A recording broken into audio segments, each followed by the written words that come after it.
Straight up, I'm a victim, man. I played League when I barely had a frontal lobe, and same thing with Overwatch. Clearly, it didn't develop right because I came back to them anyways. And over the years, I've tried different genres, and to tell you the truth, I'm good, man. I've played all kinds of games, and I really don't need to be playing PvP games and let them dictate how I think and feel. And as much as they do well overall, from a player perspective, they suck, honestly.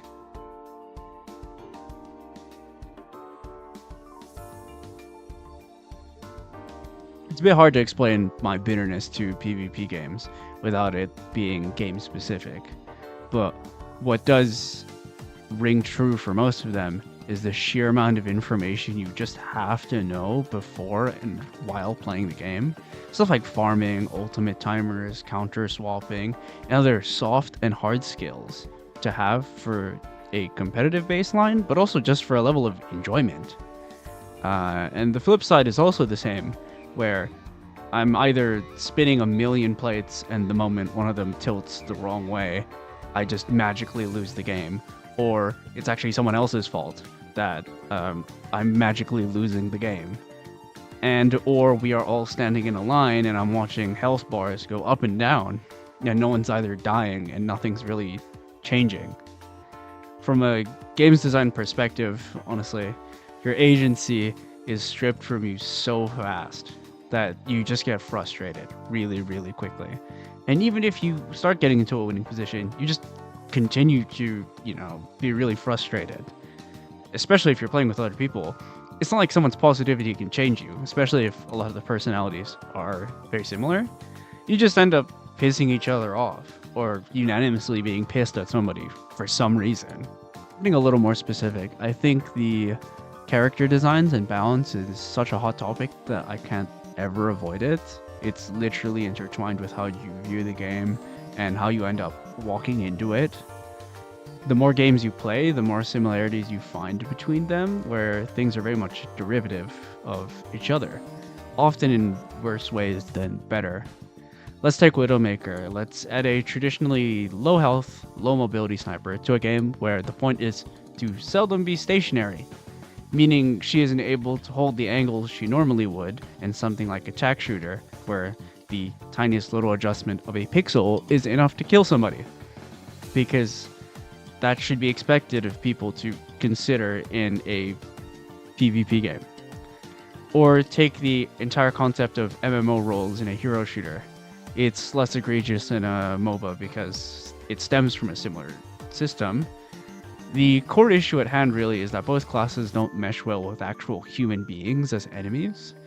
In an MMO, the AI can be taunted and it has its own built-in priority for who to attack and when to attack them. You and I know to shoot down the heal stick or the thing that increases damage so the big guy can die.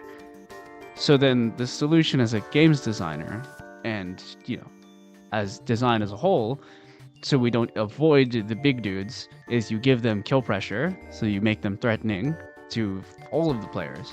But then when you have something that's really hard to kill, easily killing people, how can we survive? Well, we make the supports the controllers of life and death themselves and give them immortality, damage boost, revive, crowd control. The list goes on. And so we have this Ouroboros where the two classes are either too good or too bad. And in between are the damage characters, which are so much easier to make. Damage characters don't really have to ride a fine line between being really shit or being really, really good, because it's usually more up to the player or the pilot themselves rather than the actual character.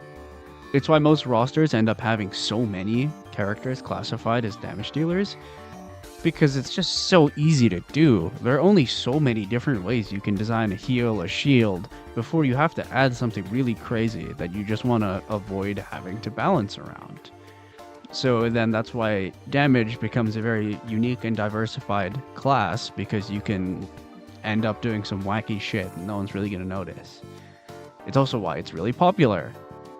So it can be as easy or as hard as you make it, but the other roles you have to just be really good at them. You just have to be good at them, or just playing the right dude at the right time of the week, or else everyone else is gonna have a right go at you.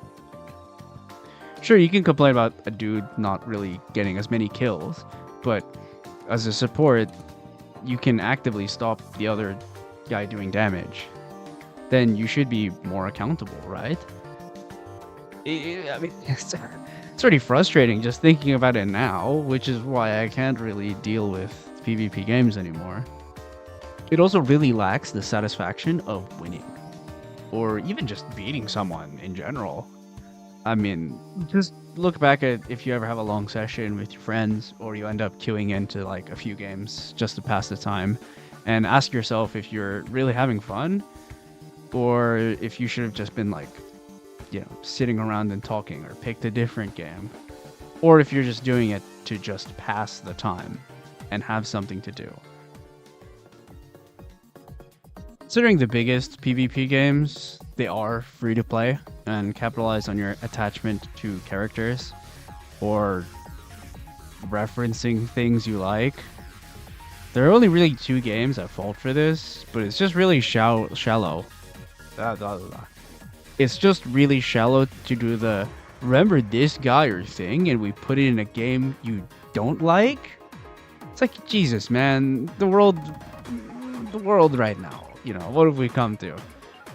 I've never really been one for cosmetics, to be honest. If it's free, I'll just make myself really pretty. I don't do anything cool, to be honest. I fucking put glitter on warframes.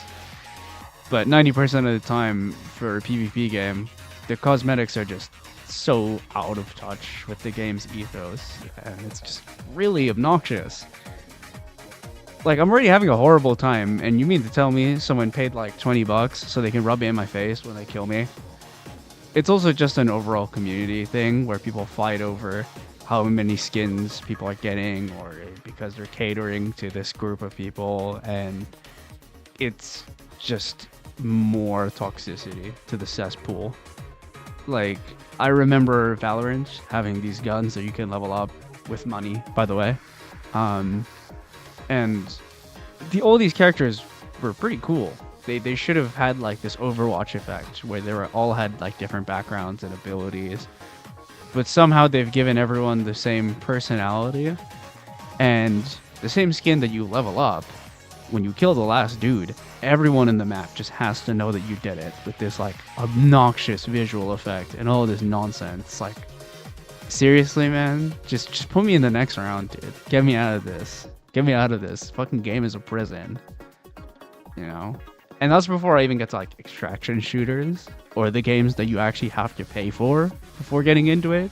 Because you mean to tell me that not only did I have to pay for this game, I have to take the time out of my days to practice and get good at this game as well, and just understand what the hell is going on. And even after all of that, I'm gonna have a fucking terrible experience, and I just hate to be tortured by other people, pretty much,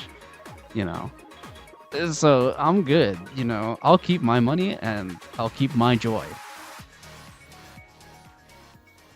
I always saw PvP games as something you can play once or twice. It's like the type to have a round in or so and you'll be satisfied, but that's simply not the case.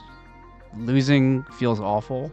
Winning is 90% of the time very empty, and it's also just engineered in some instances. Your own success is part of the retention to the game, with lobbies being botted, matchmaking designed to give you wins and losses. It's fucking bleak, man. And it's again why I'm not coming back. You can enjoy some things and you can find it fun, but knowing that someone is fixing my matches so I can continue playing is just awful. Everything I can enjoy, I already have at this point. And what I'm looking at is just like a depressing shell of video games where people go in there and just torture themselves the way I see it. No, for some people, they only play so many games and they'd like to play with other people as well, for whatever reason. And what exactly can I say to that, right? Other than the question I proposed earlier with how you feel after playing the game. Or, well, in hindsight, during playing the game as well. Personally, I'm empty. I mean, I end up caring about the music I listen to while playing the game. And I listen to that whenever I fucking feel like it, right? Or whatever YouTube video I've decided to put on for some reason. Plus, if I enjoy a certain core mechanic of a game, like gunplay or strategy, I can find that in a single player or co op game. And honestly, have a lot more enjoyment in that than having to deal with upwards to 9 other human beings as I just continually attempt to have fun like I'm Sisyphus moving a damn boulder to play a game. And so, I mean, it's fine. Like, some people kind of like that competitive side. And I mean, who am I to say it, right? And there are things to take away. Don't get me wrong. I mean, some characters I like from PvP games. But, I mean, you could look at a painting and not want to paint, right? Or, I don't know. That sounds really stupid. But basically saying, like, I think you can enjoy parts of the game without ever having to properly engage with it directly. So, yeah, that's why I'm quitting. It's really not anything new, and I'm not like, oh my god, we should all stop playing PvP games. But I think a lot of people are on the precipice where they're just really frustrated and they continue playing the game for whatever reason. So, go play some games you can actually finish and find holistically fun. Or cool. Or good.